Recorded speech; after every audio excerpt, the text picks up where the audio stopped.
السلام علیکم ویورز. آج کا پہلا سوال ہے اسد علی ہیں دیپالپور سے. وہ کہتے ہیں جی کہ میرا سوال سیاستدانوں کی کردار کشی سے متعلق ہے. اب کی بار عمران خان کی اہلیہ کی کردار کشی عروج پہ ہے. خفیہ طاقتیں کچھ چیزیں ریلیز کرتی ہیں اور اس کے بعد سیاستدان ہی ایک دوسرے پہ کیچڑ اچھالنا شروع کر دیتے ہیں اور لڑتے رہتے ہیں. کیا آپ کو نہیں لگتا کہ اس کردار کشی مہم کا خاتمہ ہونا چاہیے؟ اسد علی صاحب، اس ملک میں بہت سی چیزوں کا خاتمہ ہونا چاہیے. خاندانیت کا خاتمہ ہونا چاہیے، موروثیت کا خاتمہ ہونا چاہیے، جھوٹ کا، رشوت کا، کمیشن کا، کک بیک کا، حرام کھانے کا، گندگی کا، غلاظت کا، جہالت کا، بھوک کا، ننگ کا، بے ضمیری کا، اقتدار سے چپکے رہنے کی غلیظ اپروچ کا، ایک دوسرے کی جیبیں کاٹنے کا، ایک دوسرے کی ٹانگیں کھینچنے کا. تو آپ مجھے بتائیں، اس ملک میں کم سن بچوں کے ریپ کا، قبرستانوں پہ ناجائز قبضے کا، سرکاری زمینوں پہ ناجائز قبضے کا، تو کس چیز کا خاتمہ کریں گے آپ؟ یہ سارا کچھ انہی لوگوں کی پیداوار ہے جو اقتدار کے لیے کسی بھی حد تک چلے جاتے ہیں. ان کے نزدیک ماں بہن بیٹی کا رشتہ بھی کوئی معنی نہیں رکھتا. اچھا، وہ جو آپ کہہ رہے ہیں کچھ خفیہ تک، دوسری بات ایک اور یاد رکھیں، سفید چادر کو بہت احتیاط کرنی چاہیے کہ اس پہ اتنا سا دھبا اتنا بڑا نظر آئے گا.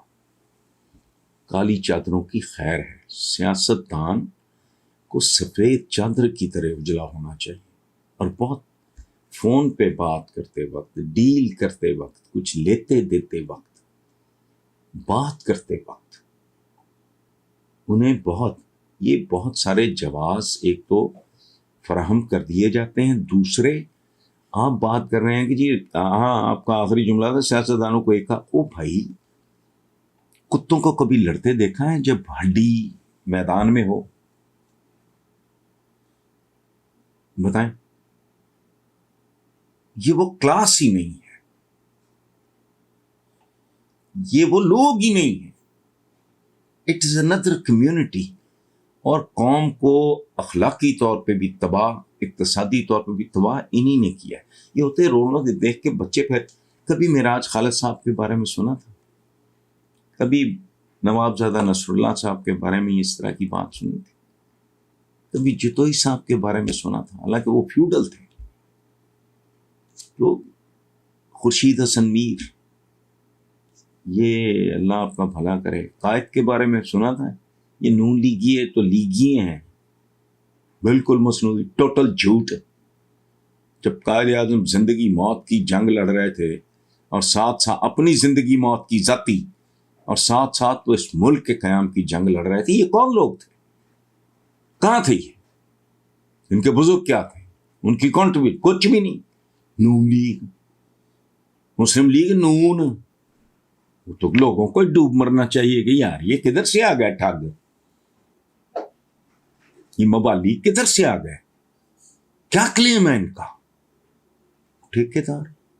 تو آپ کن لوگوں کے بارے میں بات کریں؟ خورشید حسن میر تھے، مولانا کوثر نیازی تھے، افتخار تاری تھے، پروونشل منسٹر ہے.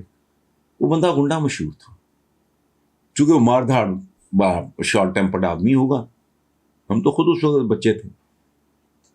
لیکن پھر بعد میں نے اسی افتخار تاری کو بسوں کے انتظار میں، ویگنوں کے انتظار میں کھڑے دیکھا ہے. مالی طور پہ نیک لوگ، ڈاکٹر مبشر حسن، وہ پتہ نہیں کن زمانوں کا کو آبائی مین بلوارڈ پہ گھر تھا، اس کی میں نے کبھی سفیدی ہوتے نہیں دیکھی. پینٹ نہیں تھا گھر پہ، میں سفیدی کا لفظ استعمال کر رہا ہوں. پیلے سے رنگ کی کوٹھی تھی. شاید ان کی اولاد ہی نہیں تھی، لیکن جن کی اولادیں تھیں انہوں نے کبھی سنا ہے ذوالفقار علی بھٹو کی رجیم کا کوئی ایک آدمی ارب پتی کھرب پتی؟ یہ رکتے ہی نہیں. اس لیے آپ زیادہ توقعات وابستہ نہ کریں. اور دوسری بات یہ ہے کہ جب آپ اس کھیل میں ہوتے ہو تو یہ کہتے ہیں نا واکنگ آن اے ٹائٹ روپ، بازیگر نہیں چلتا جیسے ایک ترے ہوئے رسے پہ ہائٹ پہ گرے گا تو ہڈیاں ٹوٹ جائیں گی. یہ تو کوئی احتیاط ہی نہیں کرتے. شرم حیا بھی کوئی نہیں ہوتی. اور یہ وہ لوگ ہیں، یہ وہ بدبخت ہیں، یہ وہ مکروہ ہیں جو اس بات کو پروپیگیٹ کرتے ہیں، ایڈوکیٹ کرتے ہیں، وکالت کرتے اس بات کی. کس بات کی؟ کہ اگر کوئی بندہ لیونگ بیونڈ مینس یا اس کے ایسٹس بیونڈ مینس، وہ بھائی خدا کا خوف کرو. تمہاری اگلا درجہ تمہارا یہ ہوگا کہ تم کہو گے پروسٹیٹیوشن جائز ہے، نیک طوائفیں، اس طرح کی باتیں شروع کرو.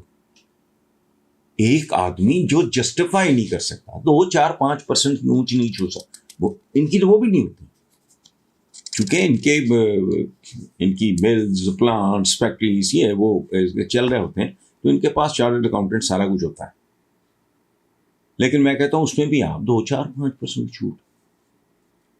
پھر مجھ سے کوئی بندہ پوچھے کہ بھئی یہ تمہارے اتنے ایسٹس ہیں کہاں سے آئے ہیں، تو میں کہوں کہ جی یہ کیا بات ہوئی. کیوں نہیں بھائی، میں چور ہوں، ٹھگ ہوں، گنڈا ہوں، میری لاٹری نکلی ہے، میں اسمگلر ہوں، میرا کوئی انڈر گراؤنڈ کاروبار ہے، سوال ہی نہیں پیدا ہوتا. خیر